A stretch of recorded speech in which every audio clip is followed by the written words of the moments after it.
Good morning, everybody. Today, we are discussing cultivating an inner spiritual life. I'd like to begin this message with a bit of a disclaimer. I don't claim to be an expert or even regularly successful at shaping and maintaining my own spiritual practices. The suggestions I make today are merely that, suggestions. Some of these small rituals or thought exercises might work for you. They might offer you some of what so many of us are seeking, a sense of inner calm, assuredness, rejuvenation, or even simply comfort. Some of these suggestions may seem silly or like something you're not terribly interested in testing out. That's fine. Accepting that we all seek different ways of communing with spirit, and accepting that we all interpret and understand spirit to mean different things, is part of the work of the UU community. A reminder of our third and fourth principles. Our third principle, acceptance of one another and encouragement to spiritual growth in our congregations. And our fourth principle, a free and responsible search for truth and meaning. We, as a congregation, are interested in the individual spiritual health of our members. Further, we are disinterested in debating the merits or effectiveness of the spiritual practices of others. If it doesn't work for us, that's fine. If it works for them, that's great. We, as a congregation, are interested in the methods and practices that illuminate truth and meaning in our lives, and we are committed to encouraging one another in our own unique journeys towards spiritual awareness. Discerning, articulating, and strengthening our spiritual convictions is part of our work. Finding meaning in our day-to-day is part of our work, and part of the bread of life that keeps us going from one day to the next. A note on the meaning of spirituality. Our spiritual sense of ourselves in the world concerns our understanding of purpose, the meaning of life, and the meaning of our own lives in particular.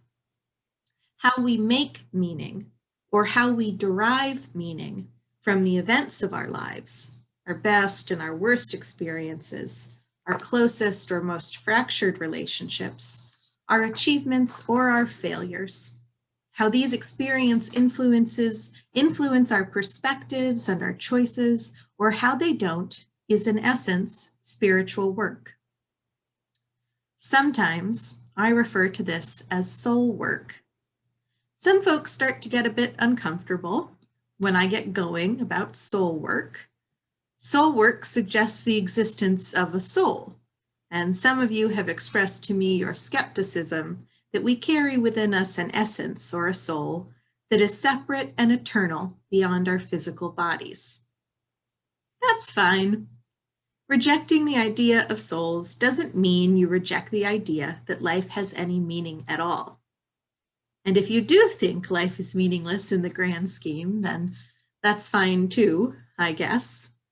But I hope that you know that your life, the life you're living now, is valuable and purposeful, even if you struggle to discern what that value or purpose may be at the moment.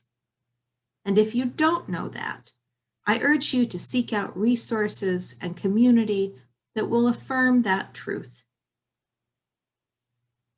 A note on spiritual foundations. Sometimes they get shook. I'm experiencing a shaking of mine at this very moment. For a long time, I've held on to two existential beliefs. The first is that the meaning of our lives, and I've thought this for a long time, and I've shared this with you, is to know one another.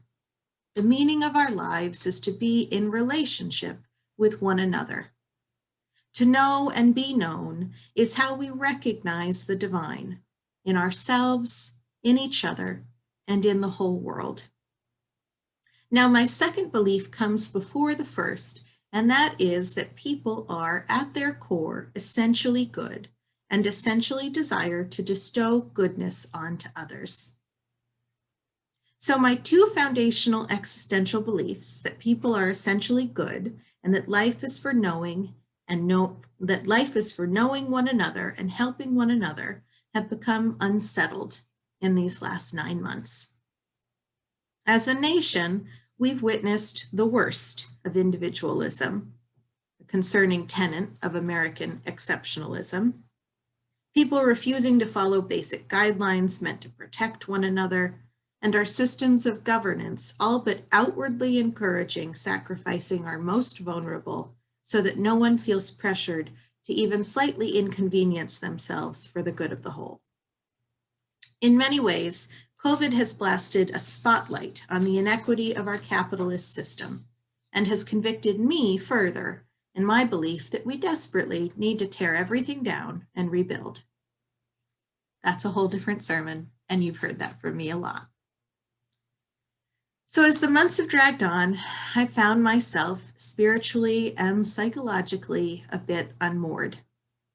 All the more reason to return to concrete spiritual practice as a way to reground, reconsider, and recenter what I call my soul or my heart center.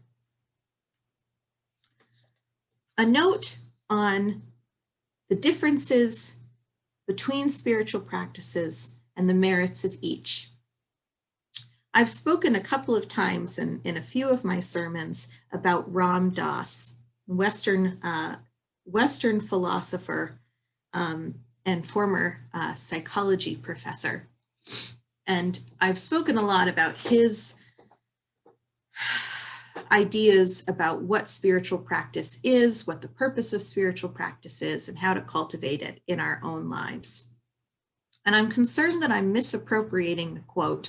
And when I was preparing for this Sunday's message, I couldn't find this exact quote, but I believe that this is Ram Dass quoting Thomas Merton, though I could be wrong. But one of the things that Ram Dass says repeatedly in his recorded conversations is that when you find a spiritual practice that you find is helping you journey closer to the spirit or helping you journey closer to your own heart center, and it works for a long time, and then eventually it stops working, put that spiritual practice down and find another. Ram Dass encourages us not to become overly attached to the practices that we believe center and connect us to our spiritual selves. So for example, and he uses several examples in his talks, for a long time, meditation was Ram Dass's spiritual practice. And he spent years and years learning how to meditate and cultivating a practice of meditation. And then eventually meditation no longer worked for him. It no longer connected him to that great I am that he was seeking. And so he put down meditation and he tried something else. In his later life, he became very involved in chanting or singing as a means of spiritual practice. Ram Dass also cautions us not to make the practice itself the spirit. The practice is the avenue to spirit. The practice is not the spirit.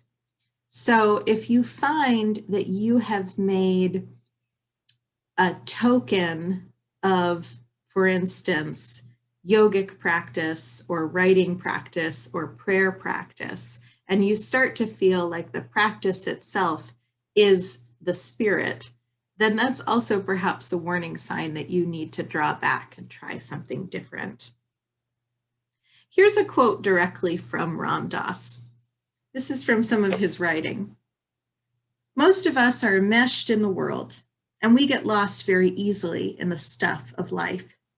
A daily practice is very useful to keep reminding you, to keep pulling you back and waking you up again, giving you a chance to see how you got lost the day before, and to keep putting what's happening to you in the world back into a spiritual perspective. For instance, I read a little passage in the morning when I wake up. I have books next to my bed, and I'll just pick one up and start the day reading a passage from a holy book or a little quote from a saint, and it will just start me reminding me what the game is all about. You can tune to the Spirit through a variety of practices, looking to each method to keep opening you up in its own unique way. At the beginning, when you're trying different methods, be generous with yourself.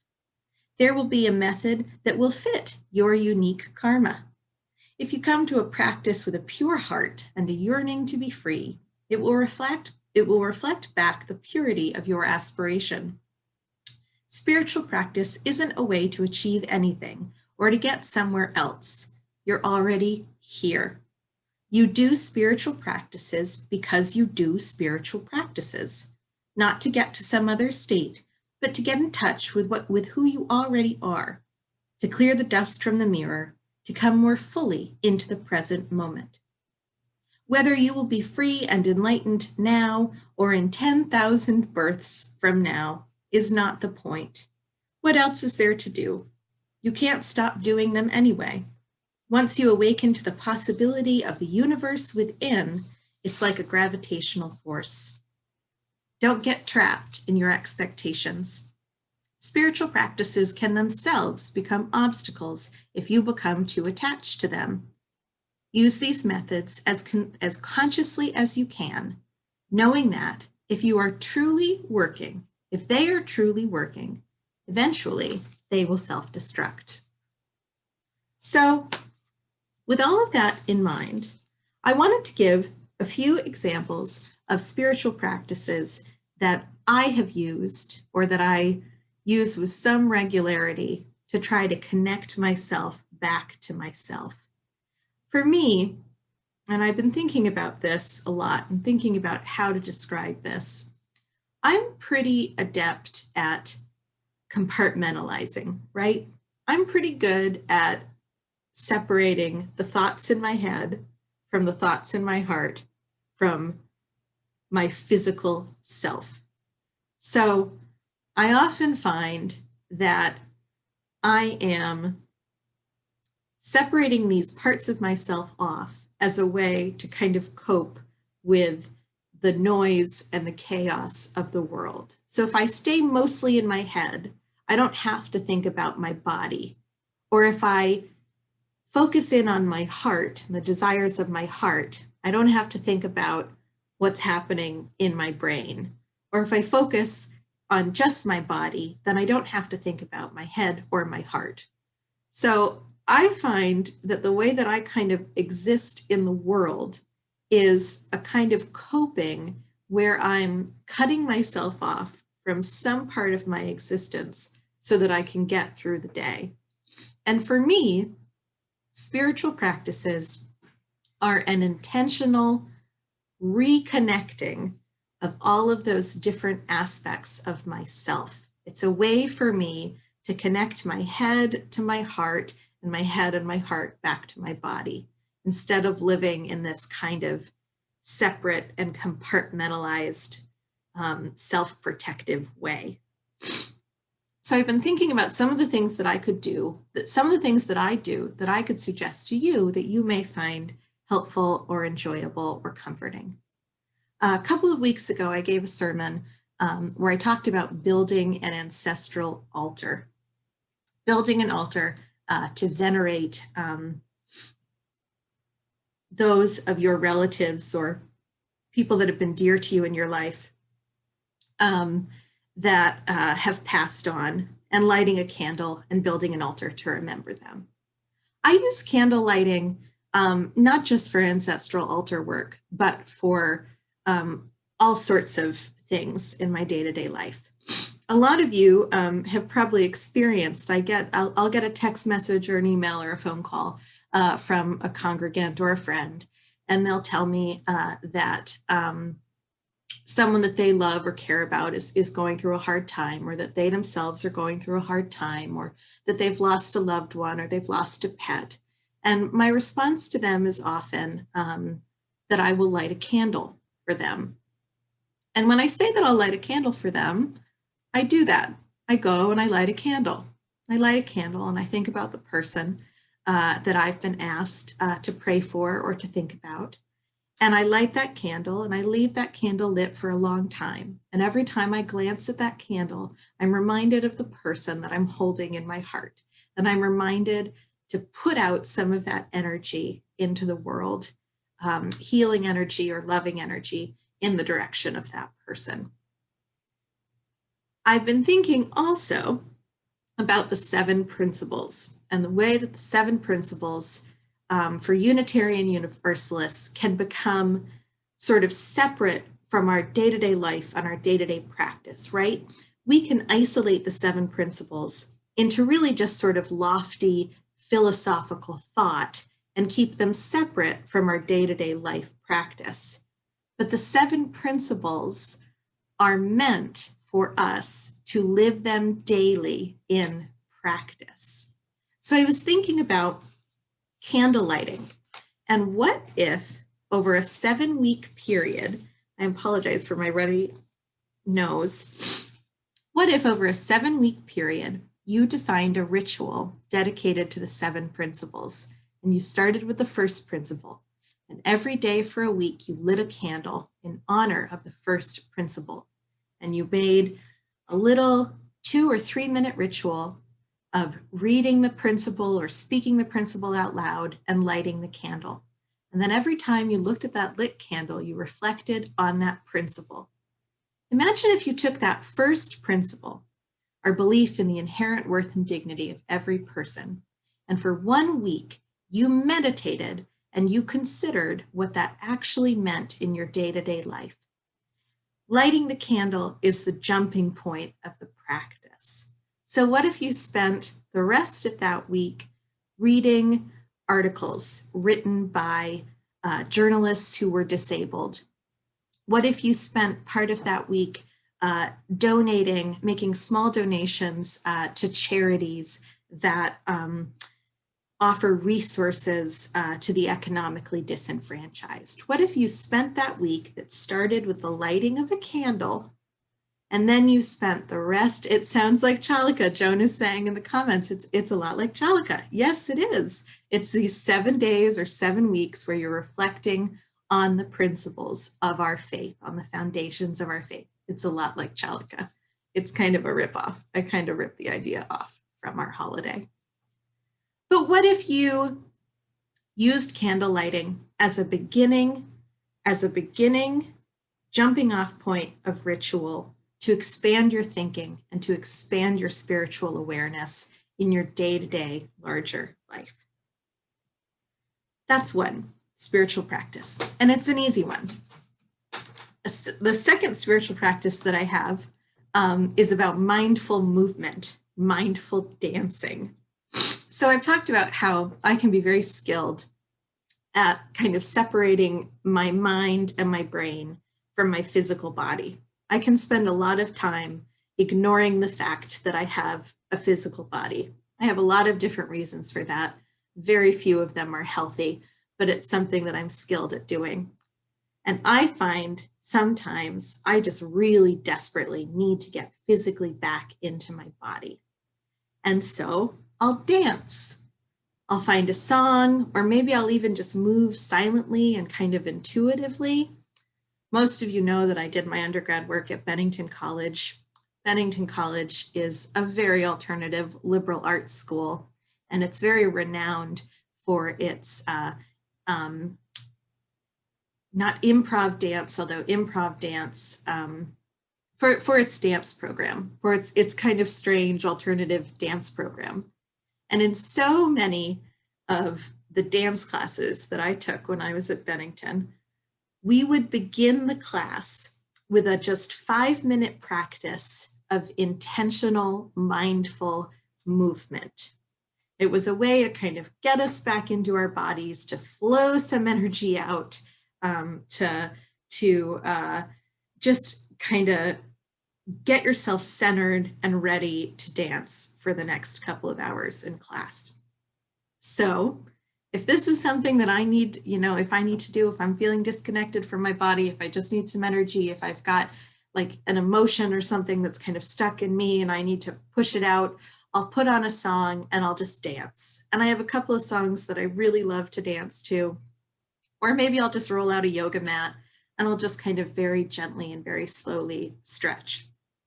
There's a lot of conversation in the chat right now that I'm seeing about liturgical dance. I'm just imagining a Unitarian Universalist liturgical dance team, and it's hilarious. So someday when we're all able to be back together, I would highly encourage the organization of a UU liturgical dance team. Let's do it. The last spiritual practice that I can suggest for you today is sitting quietly for 3 minutes. I call it sitting quietly for 3 minutes because my mind is so busy that I have failed continuously to develop any kind of meditative practice. But sometimes I can get myself to sit down and just be quiet for 3 minutes. I talk a lot about how when I'm doing something in the house that doesn't require me to be writing or doing office work, I always have a podcast going. I always have something playing to engage my brain. And a big part of the reason that I do that is so I don't have to be alone with my own thoughts.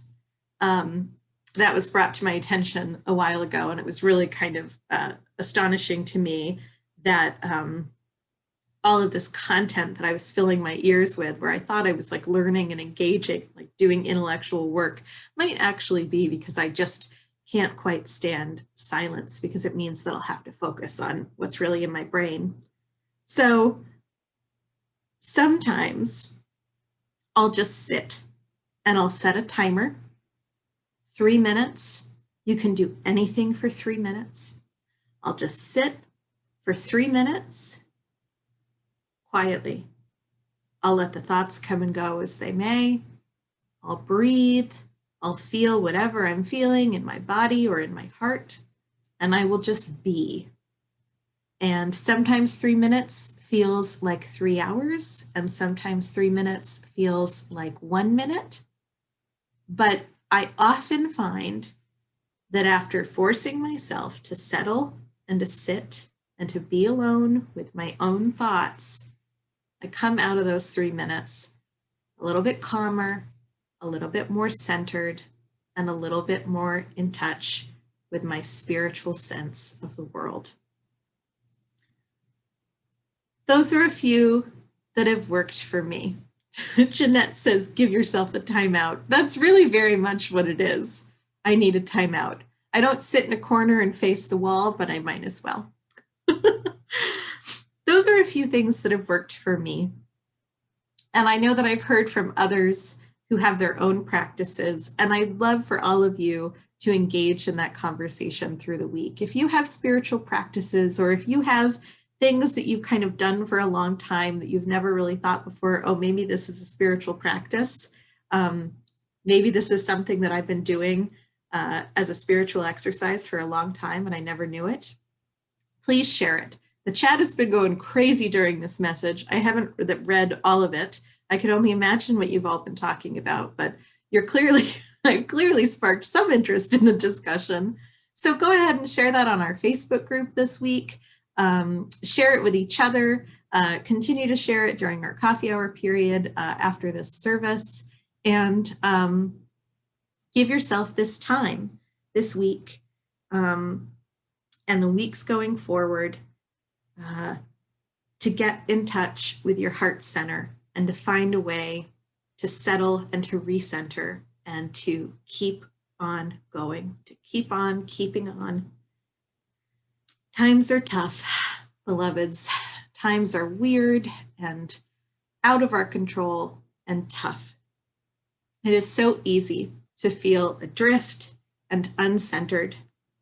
So figure out what gets you back to your center and do it consistently as you make your way back to yourself. Thank you for listening to me today. Amen and blessed be.